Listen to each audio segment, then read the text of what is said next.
Hop là. Bonjour à tous. Déjà, merci d'être autant pour cette conférence. Déjà, comme on avait vu avec la petite vidéo, merci aux sponsors de nous permettre d'être devant vous, que vous soyez là autant, aussi nombreux. Ça m'impressionne. Désolé, je pense que je vais en faire pas mal de références. Merci à Agile en scène d'avoir déjà sélectionné notre sujet. Moi, ça me fait toujours plaisir d'être là. Je pense que j'étais déjà les premières participantes. J'étais à votre place il y a plus de 8 ans.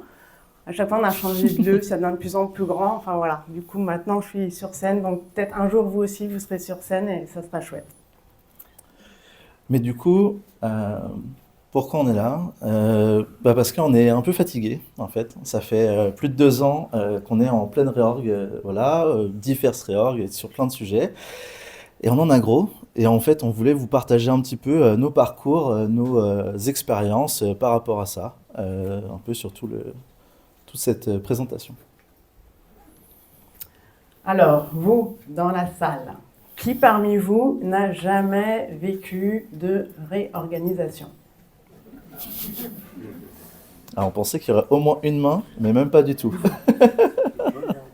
Parmi ceux et celles qui ont vécu une réorg, si vous prenez vraiment votre dernière réorg, par rapport aux objectifs qu'elle s'était fixés, considériez-vous qu'ils ont été remplis?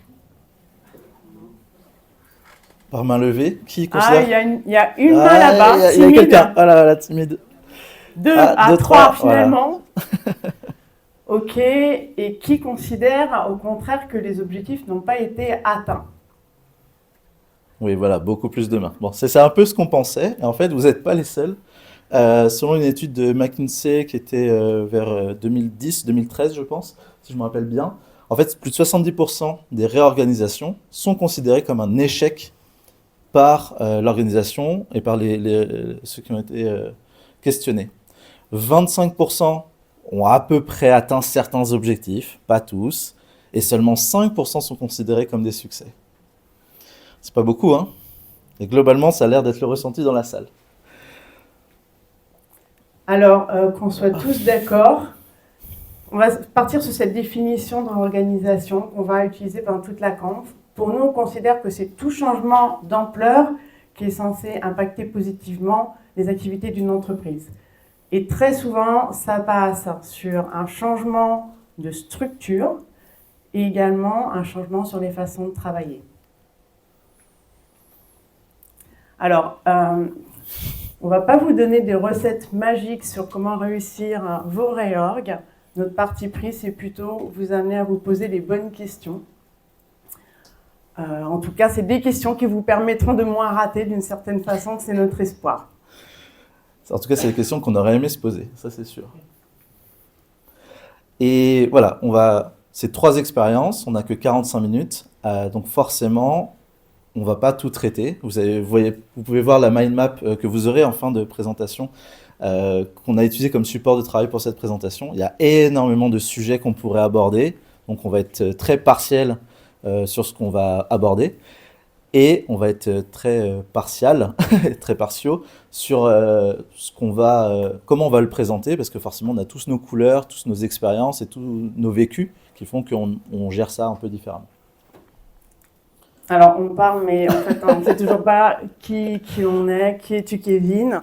Et ben, je suis Kevin Platel, donc je suis Principal Architect pour Adevinta, qui est la maison mère de Le Bon Coin. Et du coup, j'ai pu intervenir dans mon poste, il y a pas mal d'interventions sur les réorganisations et l'impact sur la technique. Du coup, je fais cette conférence avec Laetitia Ternier, coach agile chez Le Bon Coin. Et c'est vrai que j'ai eu envie de faire cette conférence avec Kevin. C'est déjà nos métiers sont différents. On va voir comment elles se complètent dans les accompagnements d'organisation. Et puis aussi, on a toujours des discussions passionnantes. On n'est pas toujours d'accord, mais en fait, ça nous fait progresser. Mais ça nous arrive parfois. Et on va commencer sur le premier cas, qui est Mobility Software. Alors Mobility Software, en fait, c'est ce qu'on appelle l'Argus en interne. Donc je pense que vous connaissez à peu près le nom. Ce qui est moins connu, c'est que maintenant, c'est détenu par Le Bon Coin, par le groupe Le Bon Coin. Et dans l'Argus, il y a plein d'activités. Et une des activités, c'est de fournir des logiciels aux revendeurs et aux garagistes en gros pour gérer leurs inventaires et la revente et la publication. Et ils ont plein d'offres, plein de services disponibles et comme toute bonne organisation, bah, on veut plus d'offres parce que les commerciaux veulent vendre plus de produits.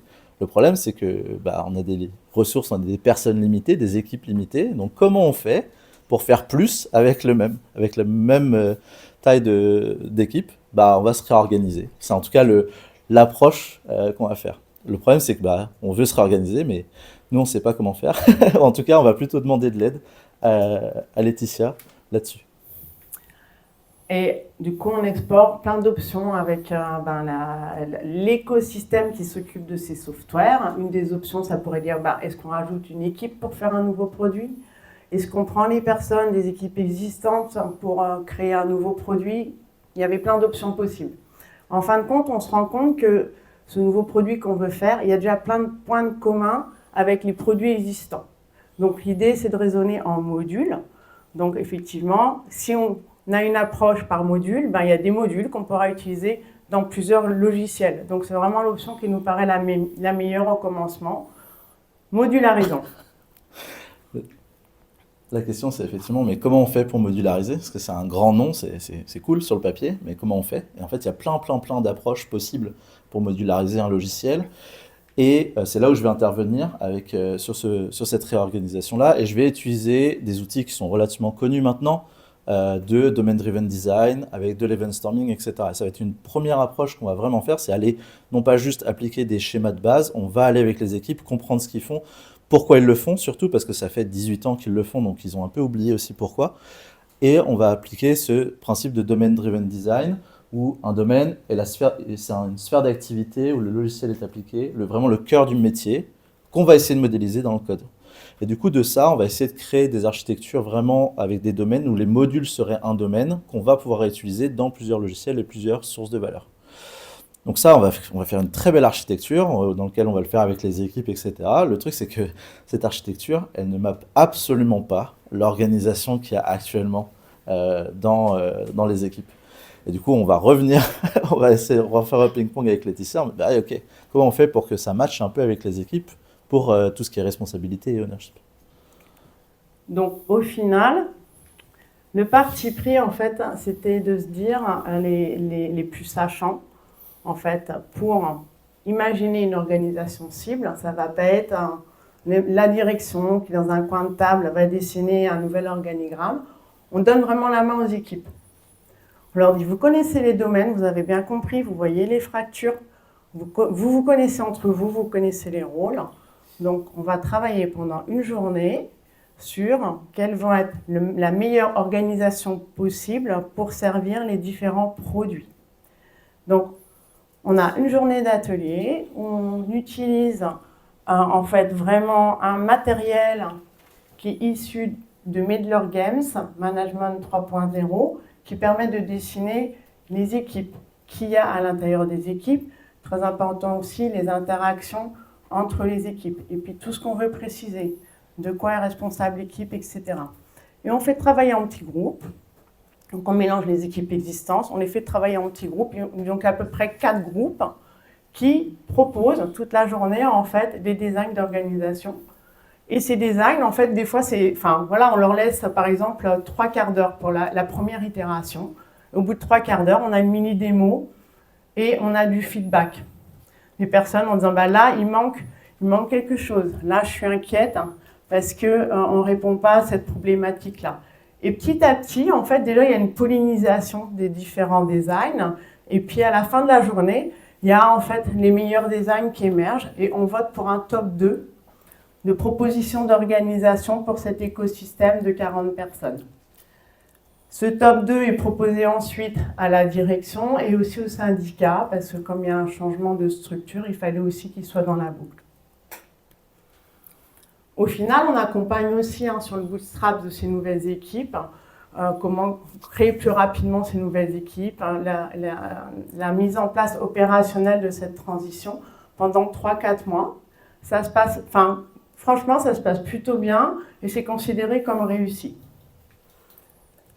Mais Mais, et c'est là où le bas blesse, c'est qu'on supporte pendant 3 4 mois, puis après, bah, on est amené à travailler sur d'autres projets. Et en fait, après, on voit qu'il y a tout un tas d'autres acteurs dans cette réorganisation qu'on n'avait pas du tout inclus, comme les commerciaux, le service client, les RH, la finance, qui vont commencer à repousser, on va dire, du stress ou des demandes sur l'organisation qu'on avait designée. Mais vu qu'on ne l'avait pas designé avec eux, bah, en fait, les équipes vont commencer à recréer la précédente organisation en repassant en mode projet, en redéresponsabilisant les équipes, etc., etc.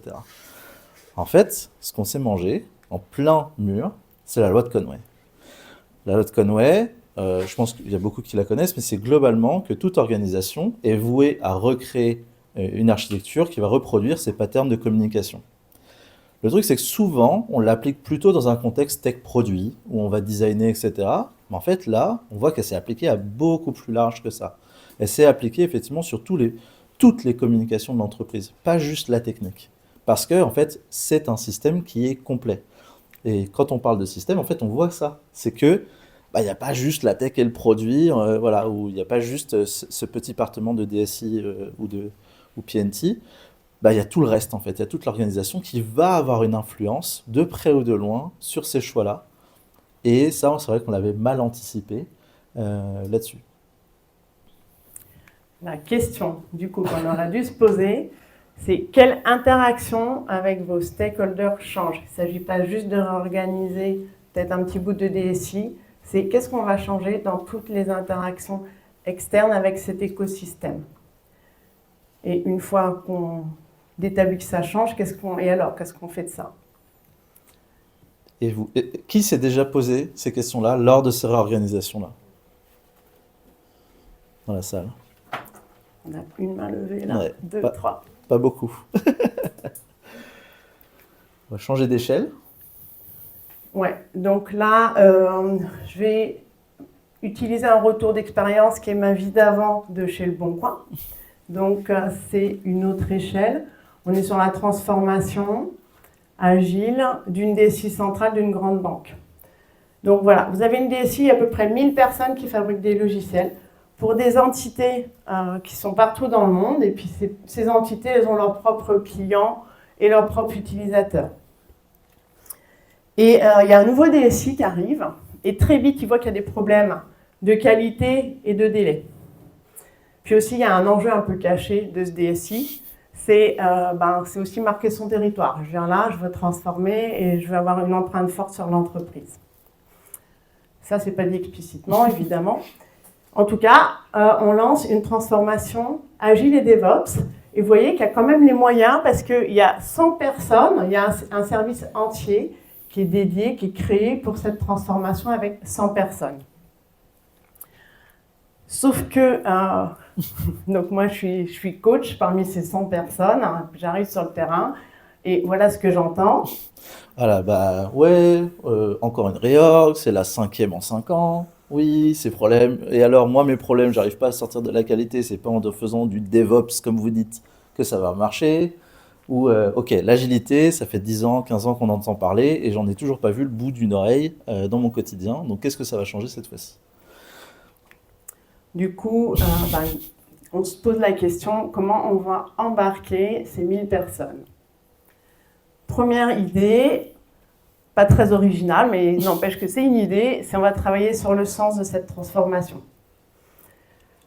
Et pour ça, en fait, il y a le DSI qui travaille avec un coach pendant à peu près 2-3 mois, en fait, qui va récupérer des informations du terrain, justement, qui va synthétiser tout ça, et qui va maturer, enfin voilà. Il va beaucoup s'inspirer d'un livre qui s'appelle « Organisation apprenante, la 5e discipline » de Peter Senge. Alors, je ne sais jamais comment on prononce Peter Senge, je vais dire Peter Senge, mais je m'excuse auprès de lui si j'écorche son nom. Et ce bouquin, en fait, je vais vulgariser en 1 minute, très très rapide, c'est hyper ambitieux, mais je me fixe le challenge. Donc, c'est l'idée de dire, quand une organisation dont le capital essentiel, c'est la matière grise, c'est les cerveaux, effectivement, c'est le cas des logiciels, et cette matière grise, il faut la muscler. Donc, il faut faire en sorte que ces organisations soient apprenantes. Et pour ça, il y a 5 disciplines. La première, c'est la maîtrise personnelle. La deuxième, c'est l'intelligence collective, comment mieux collaborer. La troisième, c'est effectivement pour guider le tout, c'est créer une mission, vision partagée. La quatrième, c'est revisiter les croyances. Donc ça, c'est bousculer l'ordre établi. Pour moi, c'est l'une des plus difficiles. Et enfin, la cinquième, qui relie le tout, c'est ce qu'il appelle la systémique. Bon, je ne vais pas vous expliquer ce que c'est la systémique, ça va être trop long. Voilà, petite parenthèse fermée pour vulgariser le bouquin en 1 minute. Mais en tout cas, il s'inspire beaucoup de ce livre-là. Et au final, au bout de 3 mois, on arrive à peu près à cette vision qui est communiquée et partagée, qui est par rapport aux défis de demain que va rencontrer la banque. Nous sommes obligés de collaborer, de devenir une organisation apprenante. Et je veux que chaque collaborateur, chaque collaboratrice soit épanouie et fière de transmettre des patrimoines de qualité. Ce qu'on appelle patrimoine, c'est des logiciels au sens large. Donc, Kevin, tu es sur le terrain. Oui, on t'explique ça. Pour toi, est-ce que tu te dis, est-ce qu'en lisant ça, tu dis, ben tiens, oui, pour moi c'est très clair, pourquoi on doit se transformer? Moi qui n'ai pas lu le bouquin, du coup, qui vois juste la partie bleue qui m'arrive par mail, pas trop. Je vois que oui, on va organisation apprenante, ça a l'air cool, ça a l'air bien, mais bon, je vois pas trop pourquoi on se transforme là tout de suite comme ça. Et le pourquoi en 2 mots? Alors, je vois qu'on a vu les problèmes de qualité, on voit qu'on livre pas parfaitement, mais je vois pas en quoi ça va vraiment m'aider à résoudre mon problème. Ouais. Et collaborer, c'est plutôt des moyens, effectivement. Et en fin de compte, est-ce qu'elle te parle? Non, globalement, on va dire que non. Ok, donc on est quand même bien embêtés. On passe effectivement sur le terrain, c'est exactement ce qu'on voit. On retrouve un peu les mêmes réflexions. Sauf qu'on a plus agilité, on a collaboré. Qu'est-ce que ça veut dire? Et moi, à l'époque, je travaille main dans la main avec un des directeurs d'un département, donc environ 150 personnes, avec un binôme de coach. Et au final, on va interroger ce directeur. Il nous dit carrément, non mais en fait, j'ai bien réfléchi, la transfo, j'en ai pas besoin. Là, on se dit, ok, c'est chaud, qu'est-ce qu'on fait? Alors, on ne se laisse pas décourager aussi vite. Hein. Donc, toujours la même question, comment on va embarquer ces 150 personnes du département? On ne va pas refaire travailler le DSI sur sa vision en lui disant que ça ne parle pas aux gens. On va directement travailler, en tout cas avec l'écosystème sur lequel on était positionné. Et on a une super idée, c'est on va construire vraiment la vision du département, donc qui résonne vraiment avec la tête et qui résonne avec le cœur. Les 2 postulats sous-jacents, c'est premièrement, la rationalité elle est limitée. Donc vous allez beau construire une vision la plus logique du monde, ben, moi, à l'instant T, dans mon équipe avec mes contraintes, j'aurai peut-être une autre façon de voir, une autre logique. Et donc, je ne vais peut-être pas servir cette vision-là. Donc, en tout cas, chaque personne fait du mieux qu'il peut à l'instant T. Et ce n'est pas forcément dans la vision ou les intérêts de l'entreprise. Donc, rationalité limitée. Gardez ça en tête. Et enfin, les décisions, elles sont émotionnelles. Donc, si on ne parle pas au cœur des gens, il ne va rien se passer. Donc l'idée, c'est sur ce département, c'est vraiment de repartir de l'identité du département. Il y avait quand même un sentiment d'appartenance qui était fort, donc c'est capitaliser là-dessus. Et on retravaille, donc avec ma binôme, on retravaille avec ce directeur et ses 3 managers sur tout simplement pourquoi votre département il existe au fait, où est-ce qu'il veut aller, et du coup, quels vont être les besoins de transformation. Ça a été long. Il y avait une certaine méconnaissance, en fin de compte, on voit que en fait, les points de vue n'étaient pas du tout partagés, même au niveau de la direction de ces 3 managers. Et au final, on arrive avec ce visuel-là. Alors, c'est pas grave si vous ne comprenez pas dans le détail ce visuel-là, mais je vais essayer de vous faire la bande-son rapidement. En tout cas, ce visuel, il représente déjà le cœur de métier du département, qui était la messagerie bancaire et la conformité. Donc vraiment, on retrouve les tuyaux, tout ce qui est infrastructure et toutes les réglementations à suivre.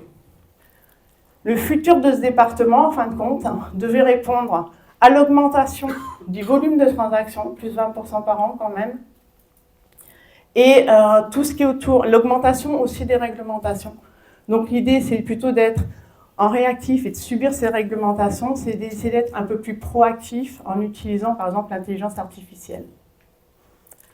Et au final, les priorités de transformation, c'était avoir de la scalabilité architecturale et d'avoir des produits beaucoup plus rapides, un peu en approche d'une start-up, avec des boucles de feedback plus rapides et d'essayer d'être en anticipation plutôt que réaction de la réglementation.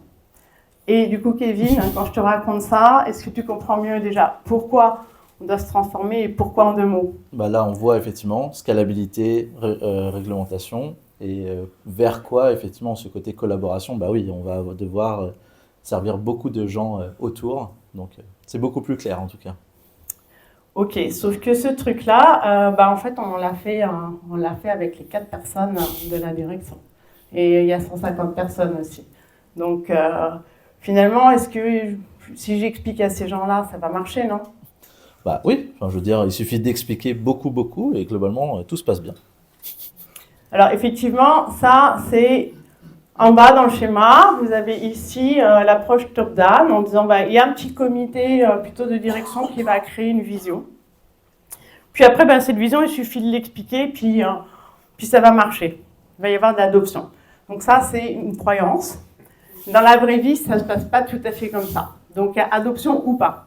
Quand je dis ou pas, déjà, rappelez-vous, principe de rationalité illimitée. Donc, ok, moi, si j'ai rien à gagner, je ne vois pas pourquoi j'adopterais cette transformation. Et aussi, il y a un point très, très important, c'est si vous ne rendez pas les gens acteurs, en fait, ils se sentent imposés. On leur impose les choses, et puis, ben non, on n'a pas tellement envie. Donc, c'est super important de les rendre acteurs. Il y a une deuxième approche qui est complètement opposée, qui serait une approche de co-construction, enfin c'est vraiment la caricature, hein. Donc on peut imaginer, on met les 150 personnes ensemble et on les fait travailler sur une vision de la transformation commune. Évidemment, comme ils ont participé en co-construction à l'élaboration de cette vision, l'adoption elle est immédiate dès qu'on a obtenu l'alignement. Alors, du coup, qu'est-ce qu'on a fait? Ben, simplement, effectivement, la direction a expliqué aux personnes du département l'enjeu de cette transformation. Il y avait des critères de priorisation. Et après, on a vraiment laissé open bar toutes les initiatives qui allaient dans le sens de cette transformation. Donc, on a dit, si vous avez quelque chose à proposer, allez-y, c'est open bar, vous avez les critères de priorisation. Et d'ailleurs, on va soutenir ces initiatives-là, on va les rendre visibles. Donc, il y avait vraiment le petit schéma de tout à l'heure à la sortie des ascenseurs, plus un board de management visuel qui était vraiment à l'endroit où tout le monde passait. Et tous les lundis, on revoyait ce board pour éventuellement créer de nouvelles initiatives et voir les initiatives existantes, s'il y avait des points de blocage, besoin d'aide, etc. Et très important, c'était sur la base de l'invitation. On n'a imposé à personne de le faire. Il y avait les moyens, c'est-à-dire les personnes qui le proposaient, ben, du coup, de manière tacite, hein, elles prenaient les moyens sur leur temps de travail de travailler sur ces initiatives-là. Et puis surtout, il y a un soutien fort de la direction, c'est-à-dire tous les directeurs, enfin au moins un des 4 directeurs était là tous les lundis matins, donc il y avait un soutien et une visibilité forte. Et au final, il s'est passé ça dans la vraie vie. Alors la vision, ça a été quand même un peu long à pondre. Vous voyez, on arrive là, à peu près 3-4 mois. Et après, ben, il y a eu une adoption qui a été assez naturelle avec un effet boule de neige. C'est-à-dire, il y a eu une croissance organique. Il y avait une équipe qui faisait quelque chose, quand on parlait à ses petits copains, les voisins, et puis petit à petit, les gens sont venus. Et puis, c'était partiel. Il n'y avait aucune ambition que tout le département fasse des initiatives. C'était les personnes qui étaient là, c'était les bonnes personnes au bon moment. En fin de compte, vous voyez que le chemin et la destination sont tous les deux importants. C'est long, franchement, parce que avec le DSI, on a mis 2-3 mois, et avec ce département, on a mis 3-4 mois pour créer une vision. Donc en tout, on a eu 6 mois. Mais c'est vraiment nécessaire, hein, pour qu'on ait une vision spécifique qui parle aux gens, qui soient vraiment reliés à leur quotidien. Et l'appropriation, on l'a fait via les initiatives. Par contre, dans ce qui est un peu moins bien, c'est qu'au final, on se rend compte que quand même, il y a eu 100 personnes ce département de 100 personnes a été créé dès le début, sans vision, etc. Donc ça veut dire que pendant 6 mois, on a fait des trucs, hein, mais honnêtement, on a cramé du gaz. Donc ça, une autre façon de parler du chemin et de la destination, c'est dire l'efficacité du changement, c'est le produit de la qualité de la solution technique. Donc par exemple, on va avoir une supervision, la meilleure du monde, qui donne des étoiles dans les yeux. Mais s'il n'y a pas le degré d'acteur des personnes, si on ne les engage pas, si on ne les rend pas acteurs, ça ne marchera pas. Donc là, on voit, en tout cas pour ce département, la stratégie, effectivement, elle impacte le produit. On voulait faire des produits un peu plus innovants avec l'intelligence artificielle en amont. La technique, on a besoin d'une architecture qui soit scalable. Évidemment, la stratégie, elle oriente les équipes, mais les équipes vont embarquer dans la stratégie seulement si elles sont actrices. Alors, dans ce cas-là, la question qu'on aurait dû se poser, c'est quels sont les moyens que se donne la direction pour construire une vision qui résonne et résonne.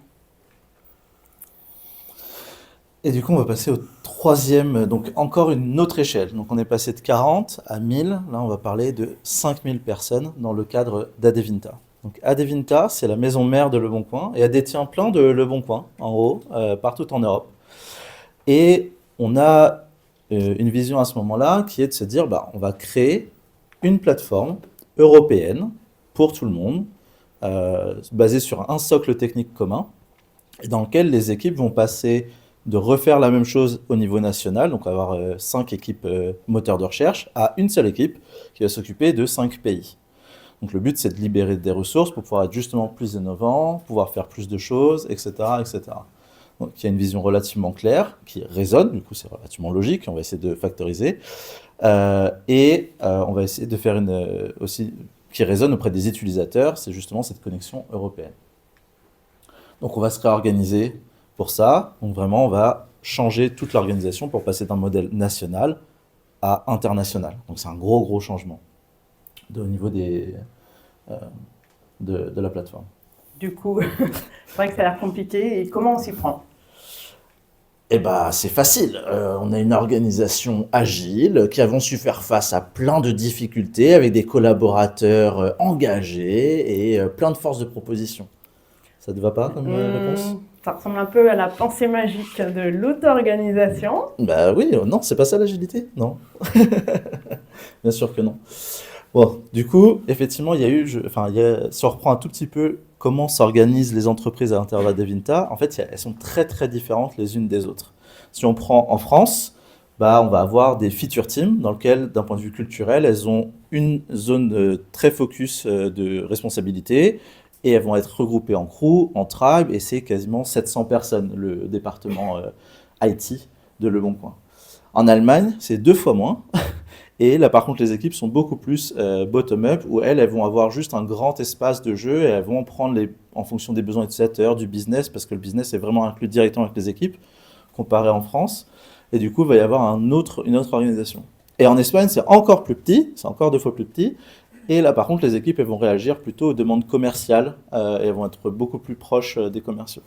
Donc en fait, des cultures, voilà, des choses complètement différentes de façon de s'organiser, et même la définition d'une équipe n'est pas la même. Ce qui fait que, bon, bah on va pas réorganiser ça tout de suite. On se dit quand même que c'est un piège, voilà, un panier de crabe. Donc on va se dire, on va d'abord créer une sorte d'organisation projet au-dessus de ces organisations-là, donc des streams. Et les streams, ça va être juste des sortes de grandes boîtes dans lesquelles on va avoir business model, customer support, user experience. Et dès que les équipes en fait, vont trouver un problème ou ont besoin de coordination sur ces sujets-là, elles les remontent dans le stream et le stream essaie de coordonner dès qu'elles ont des problèmes. Et bah, vu que le but c'était d'aller très vite vers ce projet-là, c'était on va trouver des solutions au fil de l'eau, quoi. Non ? Ouais. Après, quand je regarde le schéma, on dirait vraiment 2 organisations en parallèle. J'ai pas un très bon pressentiment. Ouais, mais ton pressentiment était bon. Parce que le problème d'une organisation comme ça, c'est que ça prend du temps. Et le temps, c'est de l'argent. Donc en fait, il faut continuer à faire de l'argent pendant cette transformation, parce que sinon, on ne peut pas soutenir l'effort de transformation. Du coup, on va très vite avoir une pression en fait du business à continuer à faire les revenus et en même temps la pression, on va dire plutôt managériale de bah oui, mais il faut transformer vite. Ce qui fait que les équipes vont se retrouver en étau complet entre ces deux organisations, une internationale et l'autre nationale. Ce qui fait qu'il va y avoir pas mal de guerres, on va dire là-dessus, et beaucoup de pression au niveau des équipes. Et qu'est-ce qui peut mal se passer en fin de compte? Oui, bah, quand je vous dis ça, globalement, tout peut mal se passer. Mais ce qui est le plus intéressant, et c'est peut-être pour ça qu'on a créé la conf, c'est que ça n'a pas cassé là où on pensait. Je vais reprendre un tout petit peu. Si on reparle de la loi de Conway, on disait qu'une organisation, au final, elle va reproduire ses patterns de communication. Donc on se dit, bon bah voilà, si je me pose mes patterns de communication, je vois l'architecture que je vais devoir créer au niveau de mon organisation. Bah, c'est relativement, voilà, j'applique ce que j'ai vu et tout, et puis en plus j'ai une mission qui résonne et qui résonne. Enfin, normalement, je me suis posé les bonnes questions, tout va bien se passer. En fait, c'est pas vraiment ce qui s'est passé. En gros, ce qu'on s'aperçoit, c'est que ça réagit beaucoup plus comme un circuit électrique, dans lequel le courant va passer là où il y a le moins de résistance.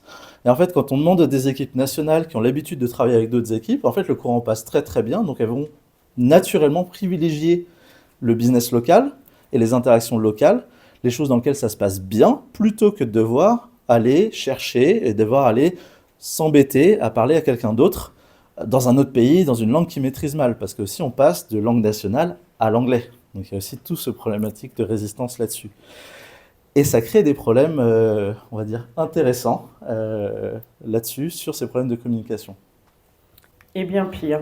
Et bien pire. Et en fait, c'est là, donc là, les problèmes de communication, on pourra en parler parce que ça arrive même en France. Donc globalement, ces problèmes de résistance, on préfère le local. Ce qu'on n'avait par contre pas du tout anticipé, c'est les problèmes culturels. Et en fait, le problème culturel, c'est très intéressant parce que ça nous donne une perspective très différente sur ce qui est la réalité. Donc moi, j'ai vécu en Angleterre, j'ai bossé en Angleterre. Bon, globalement, en Angleterre, au bout de 3 mois, je ne savais même pas si mes collègues avaient quelqu'un, avaient des enfants et leur situation. Je suis revenu en France, au bout de 2 semaines, je savais qui était parti en vacances. Et où, et quand, et si ça s'était bien passé, et voilà. Il y avait vraiment, un côté du potin qui est un peu plus culturel. Voilà. Ça, on en a un peu tous, on en a conscience.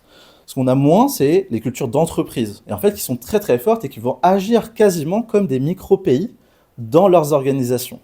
Moi, j'ai eu un exemple où je suis à Amsterdam, où je dis, bon voilà, on va faire ce projet européen, donc il faudrait que votre équipe, voilà l'architecture, voilà la vision du top management, hein, du CEO directement, voilà. Le mec me regarde dans les yeux et fait, non, ils savent pas ce qu'ils veulent. Non, je vais pas faire ça. Je pense que c'est une mauvaise idée et je pense que je vais continuer ce que je fais. Bon, bah, au moment où la personne me dit ça, je pense qu'elle se dit pas que 2 ans plus tard, je vais parler de cette anecdote-là à Gilles Enseigne. Il comprend pas, en fait, le choc culturel à ce moment-là que je me mange, parce que pour moi, c'est juste une discussion de comment on va faire, pas de pourquoi et si on va le faire. Et là, c'est un gros, gros choc. Et c'est ça qui est intéressant, c'est que ça ne va pas bloquer ou résister les communications, ça va les brouiller. C'est que des moments où on va se dire, on est complètement d'accord, on va faire 1 heure de réunion, on va dire, putain, super, on est super alignés. En fait, pas du tout, on va partir dans des directions complètement différentes. Et c'est ça qu'on s'est mangé complètement. Et qu'est-ce qu'on fait quand il se passe ça? Bon, je vais devoir aller un peu vite à cause du timing, mais globalement, on rend ça visible et on crée de l'empathie. C'est en fait déjà se dire qu'il y a un problème, c'est une première étape pour résoudre le problème. Et ça, bah, on a mis beaucoup de temps à le découvrir. Ce qui fait qu'on va en parler, on va tous les tous les meet-up, enfin toutes les grandes réunions, on va dire la grande messe, on va reparler, on va dire que c'est normal d'avoir ces problèmes-là, d'être un peu plus empathique. On va essayer de communiquer déjà, même au niveau du CEO, que oui, il y a un problème. Et on va créer tout un tas d'ateliers, notamment que tu dois très bien connaître vu que tu les animais. Des ateliers de prise de conscience, on appelle ça culture awareness, en fait des différences culturelles. Et voilà, et du coup, on va essayer de faire un peu tout ça. Si je fais un peu le bilan, bah en fait, on avait bien une stratégie très très claire. On savait ce qu'on voulait faire, pourquoi, etc. Le problème, c'est la tactique. C'est qu'en fait, oui, on avait la stratégie, mais après, il y a comment on va la vraiment mettre en place dans l'exécution, etc. Donc, ce qu'on va appeler plutôt la tactique en stratégie militaire, d'ailleurs. Et bah, après, tous les problèmes de culture et de communication. C'est que, oui, on parle de communication, mais il y a tout ce côté résistance et effectivement d'éviter les problématiques que les gens vont avoir. Et du coup, au niveau international, je peux vous le dire. Au final, le principe qu'on s'est mangé, c'est effectivement ce côté de culture, eat strategy for breakfast. Mais en fait, elle va manger tout. Parce que si on prend une grande stratégie, mais en fait, ça ne va pas du tout avec les valeurs intrinsèques, et là, on peut partir sur le raison dans le sens l'émotion, bah, ça va être très très difficile et ça va avoir beaucoup de mal à s'exécuter. Et en fait, on peut compléter encore notre schéma. En fait, on voit qu'il y a encore d'autres éléments qui vont s'impacter les uns les autres et qui vont avoir en fait ce côté un peu systémique dans lequel dès que je vais bouger l'un, en fait, je bouge tout et on se retrouve dans une sorte de boue très difficile à s'extirper. En fait, la question qu'on aurait dû se poser, c'est mais déjà, c'est quoi notre culture d'entreprise et quelle culture on veut demain et qu'est-ce qu'on fait s'il y a un delta? Qui s'est déjà posé cette question dans la salle? Oh, oui, il y a quelques mains, ok. Nous, on l'a vraiment découvert au niveau global. Alors, on arrive à la fin, hein, donc le mot de la fin. Si on synthétise tout ce qu'on a vu, et puis si on était resté encore une journée avec vous, on aurait rajouté plein de patates. Mais l'idée, c'est ça. C'est que vous voyez que tous les grands domaines sont liés. Et donc, ça crée de la complexité. Et cette complexité, elle est accrue quand on a plusieurs échelles, puisqu'il faut un alignement sur les différentes échelles. Quand on fait une réorg, en fait, on touche très fort à un des éléments, ça fait bouger le tout. Et c'est pour ça que c'est très risqué. Et certainement, c'est aussi pour ça qu'il y en a beaucoup qui échouent. Donc, notre parti pris, c'est plutôt d'avoir une approche systémique. C'est-à-dire, vous allez peut-être toucher un élément, vous allez voir ce qui bouge, vous allez ajuster, itérer. Vous allez faire ça en continu. Donc on a plutôt, ça rappelle normalement l'agilité, s'il y a des agilistes dans la salle. Et effectivement, on va essayer de se questionner. En fait, à chaque fois qu'on va faire bouger quelque chose, c'est effectivement, on sait qu'on va bouger les autres, mais du coup, c'est se reposer ces questions régulièrement. D'ailleurs, on peut faire écho à la conférence de ce matin sur le côté du questionnement. Au final, voilà, on en reparle, mais c'est très important effectivement de re-questionner pourquoi on bouge, vers quoi on bouge et qu'est-ce qui va être impacté à chaque fois. Donc prenez le temps des questions. Vraiment, régulièrement, prenez le temps de ces questions-là. On a ici les livres qu'on a cités pendant la conférence. Donc on retrouve la 5e discipline de tout à l'heure sur les organisations apprenantes. C'est un must pour tous ceux et celles qui veulent adopter une approche systémique. Et il y a un petit bouquin que je trouve très très bien fait qui s'appelle « Réussir vos transformations ». Donc on retrouve voilà, toutes les idées, les croyances qui font qu'on part tête dans le guidon sans se poser les bonnes questions. Et tous les petits principes qu'on a vus, on les retrouve résumés dans ce bouquin-là. Et moi, du coup, ça va être le Domain Driven Design de Eric Evans, mais du coup, essayer de le voir non pas juste dans un problématique technique ou produit, mais en fait de façon beaucoup plus globale sur le domaine finance, RH, commercial. Et The Culture Map, qui est très intéressant parce qu'il parle effectivement, parle de ces différences culturelles internationaux, mais en fait, en le relisant sous le prisme des cultures d'entreprise, c'est une nouvelle lecture. Et c'est très très intéressant là-dessus. Le flashcode, vous allez retrouver alors notre mind map de 1500 questions, vous allez la retrouver là, et les slides.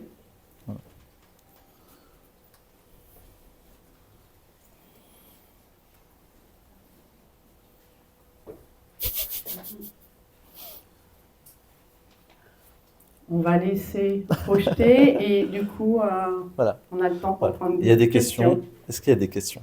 Et je crois qu'on est dans les timings. Voilà, nickel.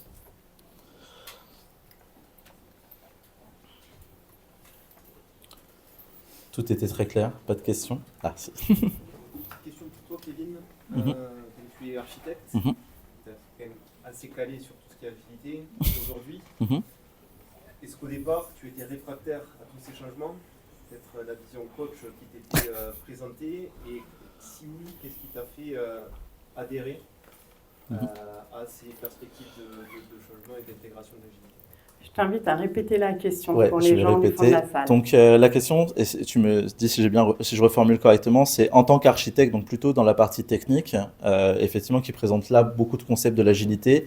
Qu'est-ce qui m'a fait, on va dire, chavirer vers l'agilité et qu'est-ce qui m'a convaincu là-dessus? Alors moi, ça a été des hauts et des bas avec l'agilité. Quand j'ai commencé, que j'ai vu les bouquins, j'ai trouvé ça génial. Vraiment, j'étais à fond. Et après, j'avoue que j'ai été un peu perdu sur des concepts un peu abstraits. Et du coup, le relier avec ma pratique au quotidien d'architecture a été très très compliqué. Et au final, là maintenant, là où j'en suis, c'est principalement en fait l'application et on va dire cohérence, en fait, et la symétrie qu'il peut y avoir dans les pratiques, effectivement, plutôt d'extreme programming, de domain-driven design, etc., etc.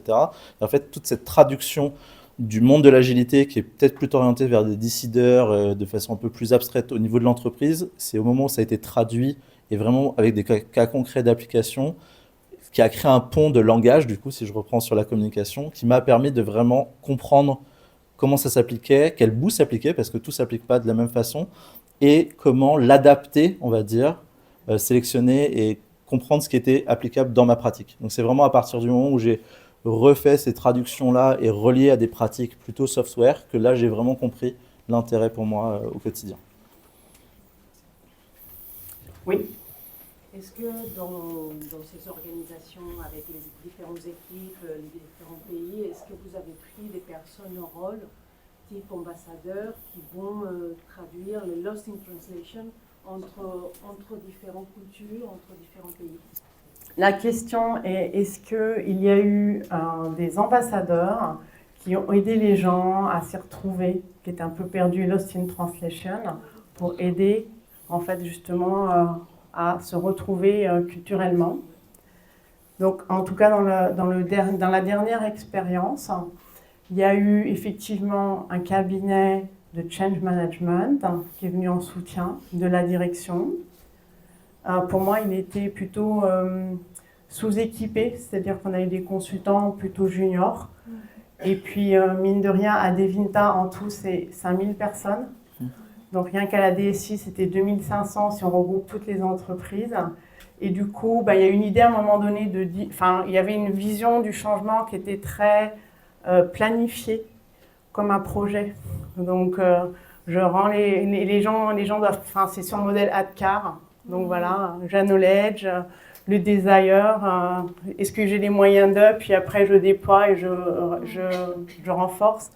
Et en fin de compte, il y a eu aussi des change agents, mais le mandat n'était pas du tout clair, donc on ne les a pas retrouvés justement en pouvoir d'être acteurs. Donc ça, pour moi, c'est une tentative, mais voilà, on a voulu déléguer. Et puis, je pense que pour le coup, il n'y a pas eu assez de moyens qui ont été mis là-dessus. Ça n'a pas été mieux, peut-être en interne, justement? Alors, ça a été... Alors, du coup, en manquement, parce que l'organisation, effectivement, c'est plutôt un organisme vivant, du coup, en réaction, il y a eu beaucoup de gens qui se sont mis en tant qu'on va dire qu'ambassadeurs et qui ont essayé d'être acteurs de ce changement-là. Mais on revient un peu à la deuxième cas, ça a cramé énormément de gaz parce que les mandats n'étaient pas super clairs et c'était surtout beaucoup top-down. C'était beaucoup des ambassadeurs qui en fait étaient plutôt des avocats de la direction, et essayer de faire comprendre et à expliquer.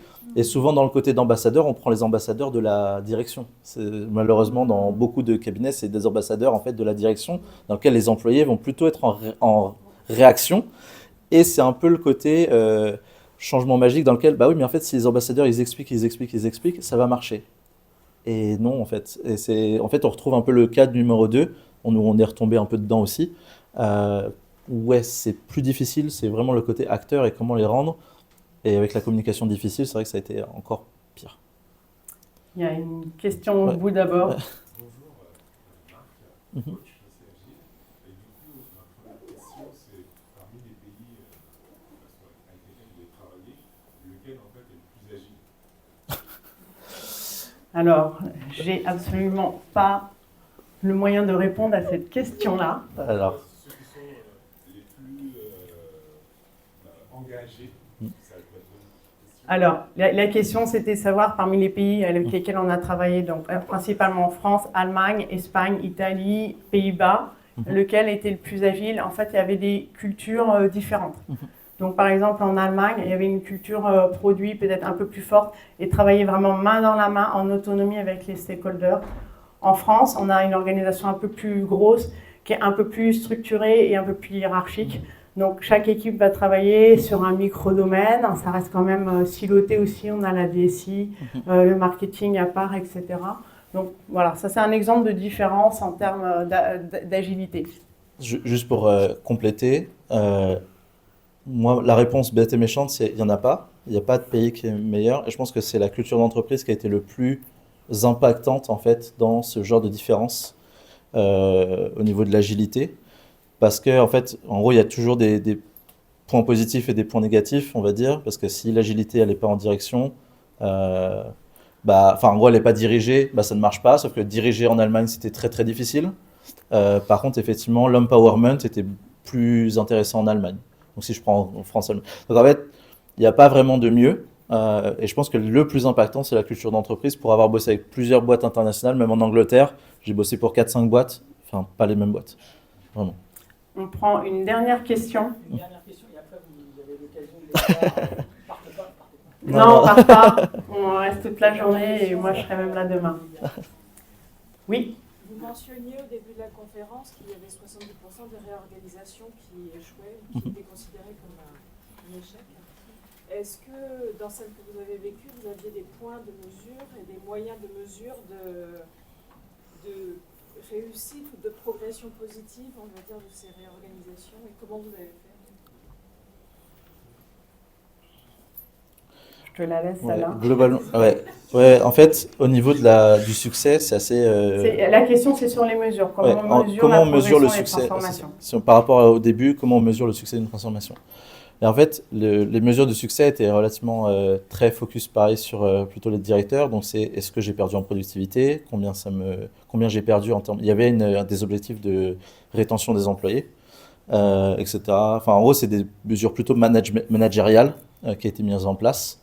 Mais par contre, très peu de mesures sur les employés. Donc, est-ce que, en gros, comment ils étaient acteurs du changement, est-ce que ça s'est bien passé, etc. Et très peu de critères business là-dessus. Donc, pareil, comment ça a impacté notre chiffre d'affaires, etc., etc. Donc, c'était vraiment que des mesures plutôt managériales sur l'organisation là-dessus. Du coup, oui, pour la dernière, oui, pareil, on est plus dans les 25% que dans les 5%. Donc, succès partiel. Si c'était la deuxième partie de la question. Mais ouais, c'était vraiment très managérial et ça, on l'a compris après, pareil. On le savait, mais malheureusement, avec les contraintes de temps et de business et d'intérêt pour le board et pour les actionnaires, souvent, c'est difficile de mettre en place ce genre d'indicateurs parce que ça demande énormément de temps de faire les connexions et de prouver que ce sont de bons indicateurs pour leur centre d'intérêt. Donc, ce qui fait qu'on n'a pas eu le temps et on a dû retomber sur des critères assez basiques de succès. Merci pour votre écoute. Merci. Tu peux mettre... Merci beaucoup. Alors, c'est la première fois qu'on joue cette conférence et on a l'intention de la rejouer. Du coup, vos feedbacks sont hyper précieux. Si vous avez un petit peu de temps pour nous les laisser, on les lira tous et on fera des adaptations. Et du coup, si vous voulez aller un peu plus loin là-dessus, j'ai écrit un article très récemment sur le blog tech de Le Bon Coin, sur justement les impacts des choix techniques sur la culture d'entreprise. En quoi, effectivement, des outils qui peuvent paraître technico-techniques juste pour résoudre un problème des employés, en fait, impactent votre culture d'entreprise. Du coup, voilà, il y a un article sur Medium que je vous invite à lire, forcément un peu autopromo.